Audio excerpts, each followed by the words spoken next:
اللہ نبی فرمائی وہی کلاچ یو مسلمان ستا د خیر خواهی خبرې نه کوي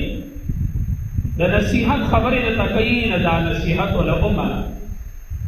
دا د مسلمان حق دی اگر ولګي د ستا د عقیدې د اصلاح خبرې نه کوي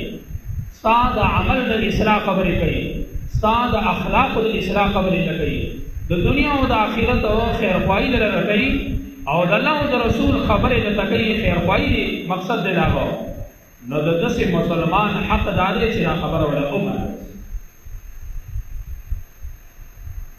دا ولې زموږ نو چې څومره انبیا علیهم الصلاۃ والسلام الله را لېږلي دي هغه چې قوم ته دعوت ورکوي نو په هغې کې یو اهمه خبره د انبیاو دا کړې ده وایي انی لکم ناصح امین زه ګورې ستاسو خیرخواه یم زه امانتدار یم او انبیاو به اکثر امتونو ته داسې ویل زه ستاسو خیرخواهي لټوم کله به چې عذاب راغلی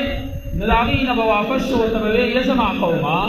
ما خو ستاسو ډېره خیرخواهي لټولې وه خو تاسو نصیحت نه قبلاوه نو د الله عذاب د باندې راغلی زما وروڼو دا د مسلمان حق دی یو سړی ستا خیرخواهي لټوي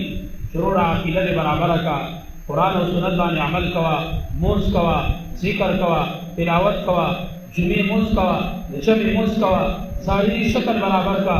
څرنګې نور د عباداتو او د معاملاتو خبرې درته کوي نو دا ستا د خیرخواهي خبرې دي ستا حق دا دی چې د مسلمان دا خبرې ومنې